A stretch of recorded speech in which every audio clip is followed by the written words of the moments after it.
Bonjour et bienvenue sur le podcast For Me Talks. Dites-moi, est-ce que vous avez une expression française que vous aimez bien utiliser?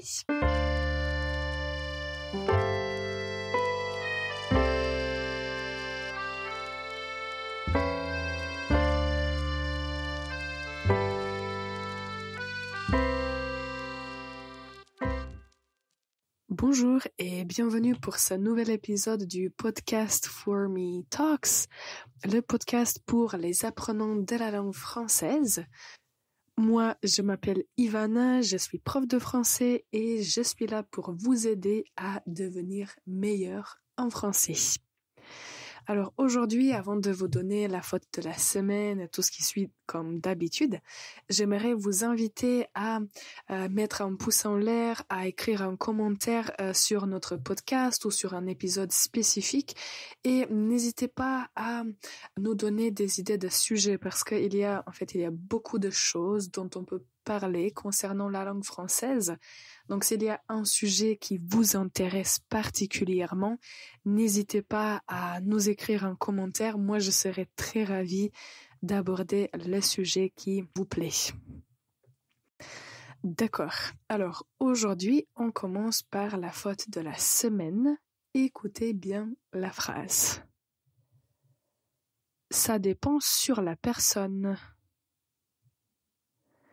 Ça dépend sur la personne. J'ai entendu cette faute de quelques étudiants dont la langue maternelle est anglaise. En français, on ne va pas dire dépendre sur, mais on va dire dépendre de. Donc la préposition est différente et la phrase correcte va être ça dépend de la personne. Ça dépend de la personne. D'accord. Alors, quel est le sujet pour aujourd'hui?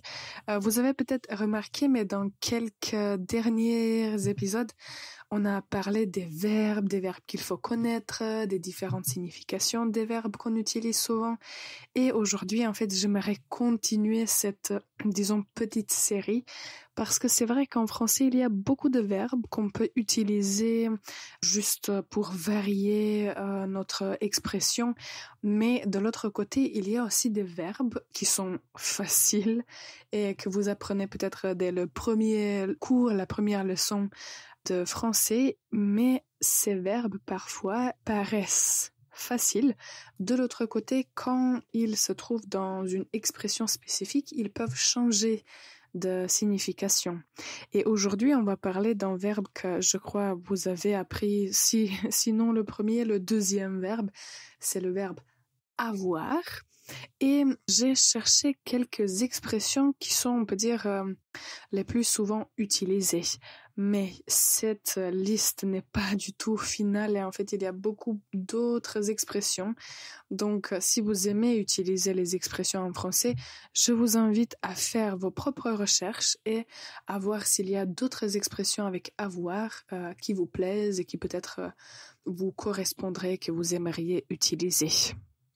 Aujourd'hui, on va avoir quelques expressions qui sont peut-être un peu familières aussi, mais ce que ces expressions ont en commun, c'est que on les utilise assez souvent. Alors, la première expression, c'est avoir du mal à faire quelque chose. Avoir du mal à. Avoir du mal à. On peut dire par exemple, j'ai du mal à comprendre cette règle. J'ai du mal à comprendre cette règle. Cette phrase, en fait, signifie j'ai des difficultés à comprendre cette règle spécifique. Donc, avoir du mal à, avoir ou rencontrer des difficultés. L'expression suivante que vous avez peut-être déjà entendue, qui peut être un peu familière, avoir marre de quelque chose. Et d'habitude, quand vous allez utiliser cette expression, vous allez aussi employer le pronom en. Donc vous allez dire « j'en ai marre de quelque chose ». On peut dire par exemple « ah, il pleut depuis une semaine, j'en ai vraiment marre, j'en ai marre de cette météo pluvieuse. J'en ai marre de cette météo pluvieuse. » En avoir marre de quelque chose ou juste avoir marre de quelque chose, ça signifie qu'on ne peut plus supporter une situation spécifique, qu'on est vraiment une autre expression avec avoir, on en a assez. Donc on veut vraiment que quelque chose s'arrête parce que c'est vraiment très embêtant. En avoir marre de. La troisième expression qui est définitivement familière, c'est avoir la dalle. Avoir la dalle. Je ne me souviens pas quel était le numéro de l'épisode, mais on a déjà mentionné des expressions typiques qu'il faut connaître vraiment quand vous commencez à apprendre le français, et des expressions en fait avec le verbe avoir. Et à ce moment-là, on a parlé des expressions comme telles que en fait avoir faim, avoir soif, avoir besoin de quelque chose, et avoir la dalle, ça va être un équivalent de l'expression avoir faim, avoir très faim. On peut dire j'ai la dalle, tu veux qu'on mange quelque chose?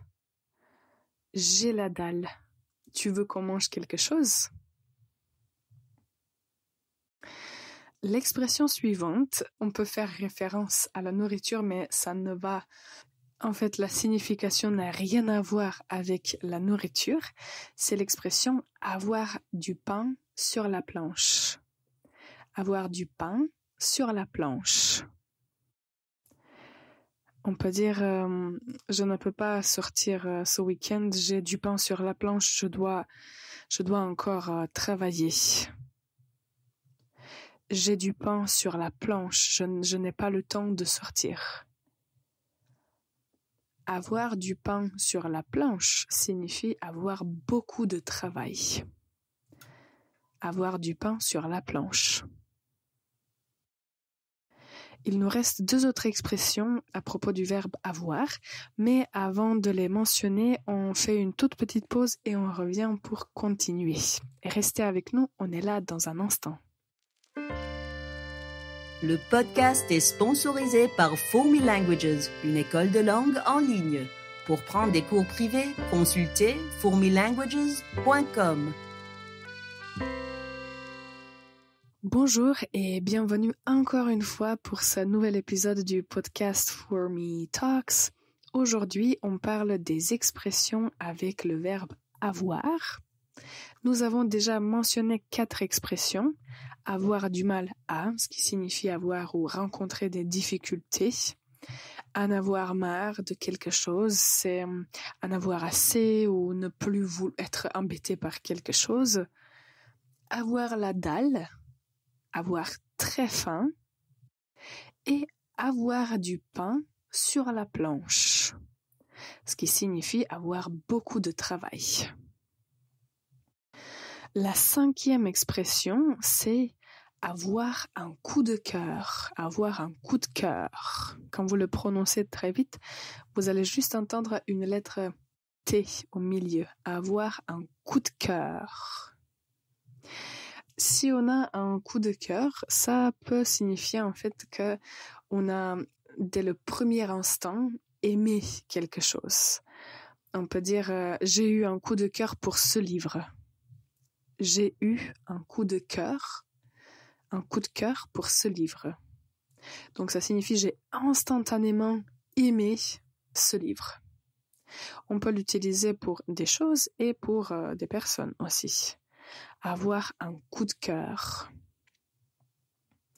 Et la dernière expression, c'est avoir hâte de. Avoir hâte, on peut dire par exemple, pour utiliser une autre expression qu'on a mentionnée, j'en ai marre de travailler, j'ai hâte de partir en vacances. J'en ai marre de travailler, j'ai hâte de partir en vacances. Donc, avoir hâte, ça signifie être impatient si j'ai hâte de partir en vacances, ça veut dire que je veux vraiment, vraiment partir en vacances.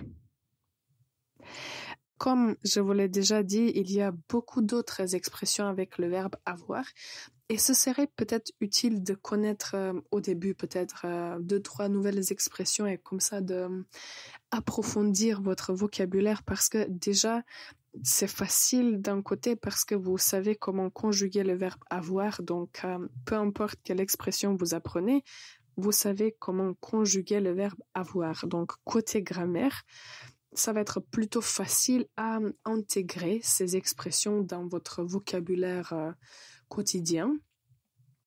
Donc, n'hésitez pas à répéter cet épisode, à écouter encore une fois, juste pour essayer d'apprendre au moins une expression sur ces 6 dont on a parlé. D'accord. La dernière chose pour aujourd'hui, comme dans nos épisodes précédents, on essaye de bien prononcer une phrase de nos 50 phrases essentielles. Pour ceux qui n'ont pas encore téléchargé le document, vous pouvez la trouver sur notre page d'accueil www.formelanguages.com. Vous allez retrouver une section qui est dédiée spécifiquement à ce document PDF et vous allez pouvoir le télécharger gratuitement. La phrase que j'ai choisie pour aujourd'hui, c'est une autre expression mais avec un autre verbe. Je n'arrive pas à le croire. Je n'arrive pas à le croire. Je n'arrive pas à le croire.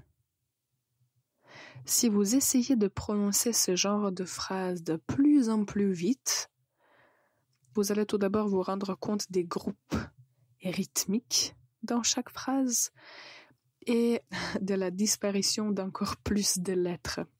Je n'arrive pas à le croire. Je n'arrive pas à le croire. Je n'arrive pas à le croire signifie je ne peux pas croire que quelque chose se soit passé. Donc, pour exprimer une surprise, on va utiliser cette phrase. Je n'arrive pas à le croire. Cette phrase, vous la retrouverez sous le numéro 31 avec une explication en anglais. D'accord, alors j'espère que cet épisode était utile pour vous, que vous avez appris, comme je l'ai déjà dit, au moins une nouvelle expression avec le verbe avoir. Si vous aimez ce type de contenu, si vous aimez que je vous parle des verbes et des expressions quotidiennes, n'hésitez pas à écrire un petit commentaire. C'est très important pour moi parce que comme ça, je peux savoir ce que vous aimez et je peux me concentrer sur des contenus qui vous plaisent. En tout cas, merci à toutes les personnes qui ont écouté cet épisode jusqu'à la fin. Bonne journée et à la prochaine.